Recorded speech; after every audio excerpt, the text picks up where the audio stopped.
Welcome to the 1022 Companion. I've never been happy with the original trigger on one of my 1022s, so the other day I met Alan Hinchcliffe, who owns Rimfire Sports and Custom, at a gun show, and he sold me this neat Volquartsen target trigger. And in this video I'm going to show you how to install it from start to finish. So this video will also serve as a tutorial on how to take the trigger apart and put it back together.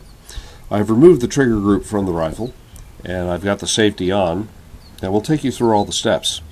The first thing I'll do, and the tools required are two punches, one larger and one, this is a 1/16, I think this is a 1/8, and I like to use a cheater pin to hold the parts of the trigger group together, and you'll see how that works.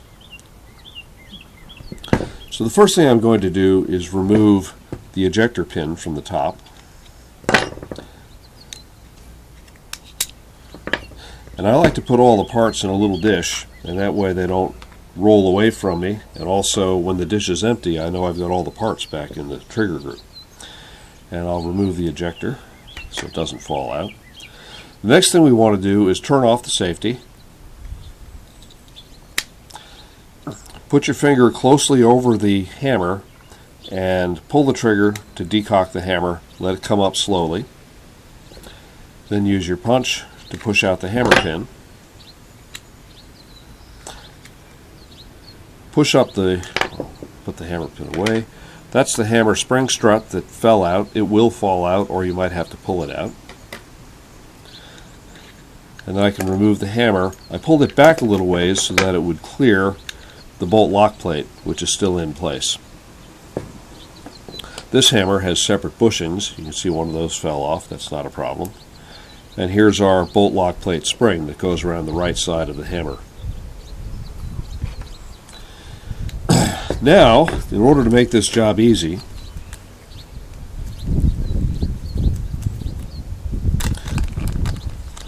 I like to use a cheater pin to hold the parts of the trigger together as I take them out of the trigger group housing. This is a commercial one that I got with an upgrade parts kit a couple of years ago. Here's one I made myself from a bamboo kebab stick. They both work equally well. I'll use the homemade one. You can see where the trigger pin is, and I'll just put my cheater pin in there and push it through. And as I do that, the original trigger pin comes out one side. I'll put that in the dish. Then I want to use my punch to push the cheater pin in just deep enough so that it will clear the housing. Make sure it's clear on the other side too. And then I can push the trigger assembly up and out the top of the trigger group housing, and there's my trigger assembly. You can notice the different design of the Volquartsen target trigger, and it's very similar to the kit as well. It's straight down, so you always get a straight back pull, and it also lets you put your finger a little bit lower on the trigger so that the leverage effect will make the trigger feel lighter. It's absolutely flat and smooth across, so you're not going to be tempted to try to pull the trigger to one side or the other, which might throw your shot off. The original trigger is plastic, which I did not like because it's kind of flexible. It's also curved and ribbed, and the issue there is that if you don't have great trigger finger discipline, your finger might catch and pull the trigger to the side a little bit as you're squeezing off the shot, and it's just not as accurate. The other thing that's good is that the Volquartsen trigger has an adjustable, it's got a set screw, an adjustable trigger stop, and you'll see how that works when we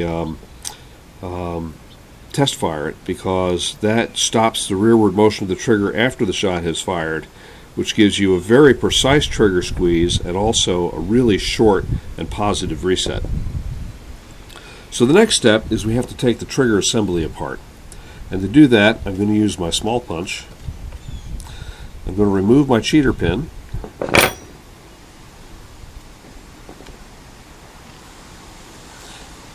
And the reason you need the small punch is I also have to remove the disconnector pin.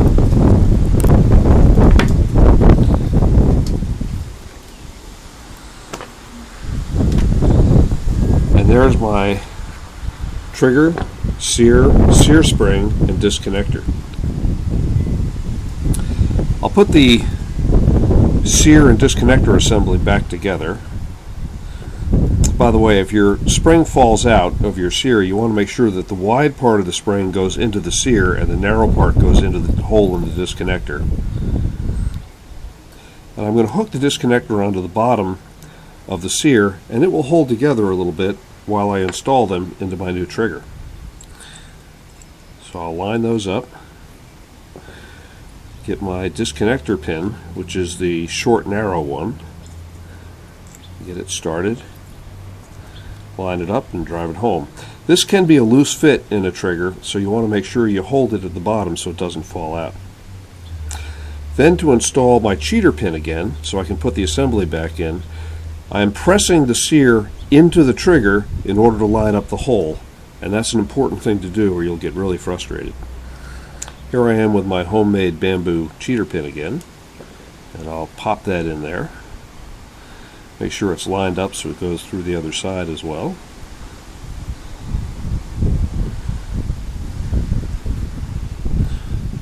Make sure it's flush on both sides so that it will clear the housing. And now this is done, I can reinstall it in my housing.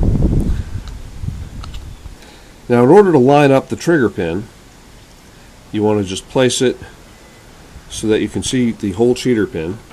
Then take your trigger pin and push it in. And just like in disassembly, the cheater pin pops out the other side. And now the trigger is installed. We just have to put the rest of it back together. I'll start by taking my hammer, making sure that the bushings are attached.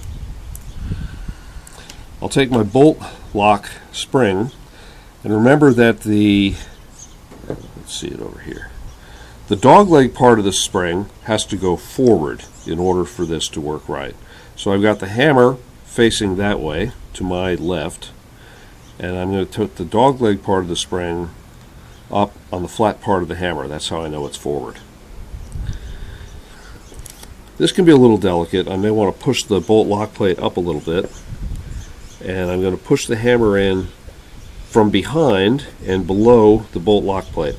Now to line up the hammer pinholes, you may need to hold the trigger group. I've got it between thumb and my third finger here, and pull the trigger back slightly. I'm doing that with my middle finger, and that way the holes will line up. Here's my hammer pin. Push that home. And now the hammer's in place. If your hammer is stuck in the forward position and you can't push it back, pull the trigger back a little bit. That will lower the sear and the hammer will come back easily. Then you want to take your hammer spring strut assembly, and with the open part of the C-clip facing up, install that into its hole in the back of the housing. Make sure it's seated nice and low so that it's in the proper part of the hammer, and then push the hammer back till it's cocked and put the safety on. If you don't put the safety on and the hammer accidentally flies forward, everything could fall apart.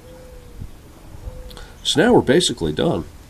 All I need to do at this point is roll the bolt lock plate spring forward so that its rear leg, which is now the upper leg, I'll push that down with my index finger, and I'm going to take my ejector pin and insert that so it goes over the bolt lock plate spring. That's what traps it and actuates the bolt lock plate spring. Now I will put the ejector over the pin and push the pin home. May need to be lined up a little bit. You may need to manipulate the bolt lock plate a little bit in order to line up the holes. And that goes into its spot. Now my trigger group is reassembled and I can test it. So I'll take the safety off, I'll put my finger over the hammer, and I will squeeze the trigger. Very short travel. You can see on the trigger it doesn't move very far now, maybe a 1/16 of an inch, thanks to the positioning of the stop screw. If I hold that trigger back, I recock it, and then I release the trigger to the reset point, you'll see how short that reset is, and it's very positive and smooth. With the original trigger, the long reset travel can feel a little bit gritty and not as positive as this is. So this is a much better reset that you get from this trigger also.